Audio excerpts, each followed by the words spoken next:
What's going on, people? This is TJ, aka Flash by Night, coming live from my bland office. Yes, very bland office. Anyway, I got a story to tell.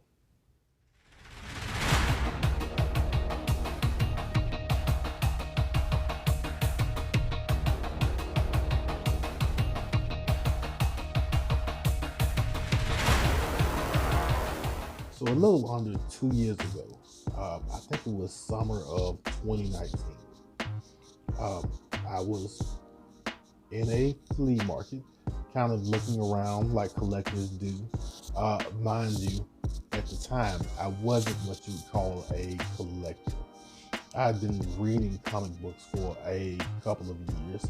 That's a whole nother story. But I had not gotten into actually collecting comic books. So there's a flea market in the town right next to me, and inside there is a small comic book store setup. Nothing new, just a lot of back issues, maybe 10, 12 short boxes, and some wall books. And so one of the wall books on one of my trips caught my eye. And I looked at it and I'm like, this cover looks familiar. And then I go look through some more short boxes and I come back to it. This cover looks familiar. Then I go back to digging, and finally the urge hits me to go look at this cover that looks really familiar to me, from other YouTube videos and such. And so I go and grab this book, and this is what I come up with.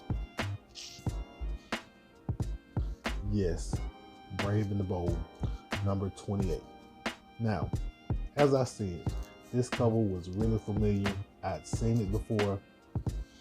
And so I finally had to go on the internet and look it up, go to Google, because I don't know if Key Collector was around, but if it was, I had no idea. I was brand spanking new to the collecting side of things.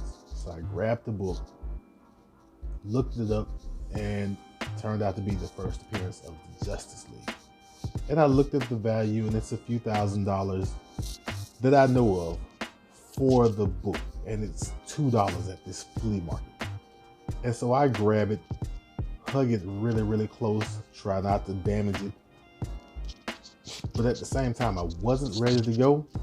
And so as people are walking by, and as one little boy actually came into the space where I'm digging, I'm kind of staring at people, giving them the evil eye. Don't come in here.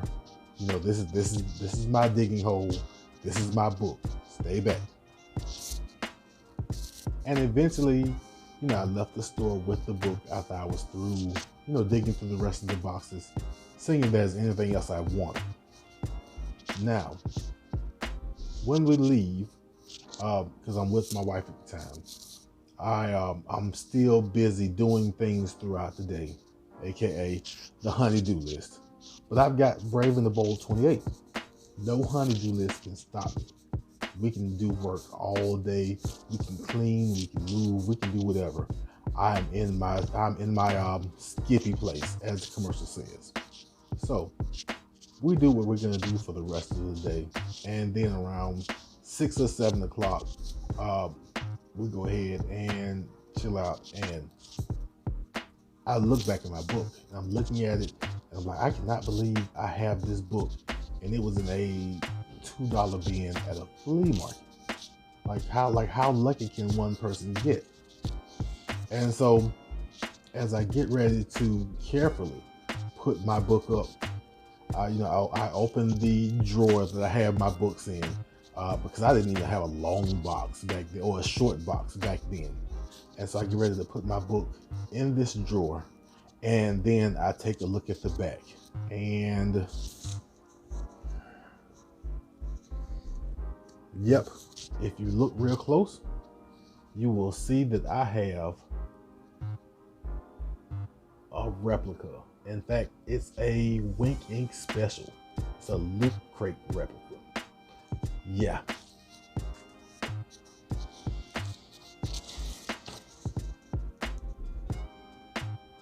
That's all I could do was make a face. I can't, I can't take it back. I'm not going to take it back because I at least have the book with the cover and it still looks good. And the way my attitude is set up, I don't get mad at much of anything. So I can't really get mad. I just have a replica of Brave and the Bold 28.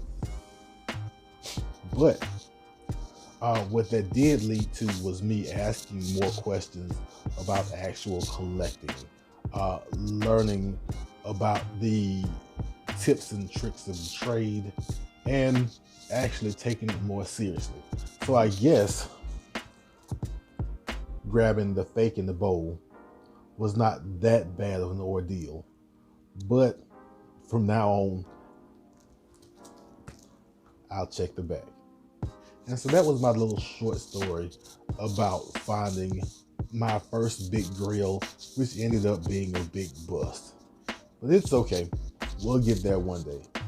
And as always, love yourself, love others, check your books, and I will be back in a flash.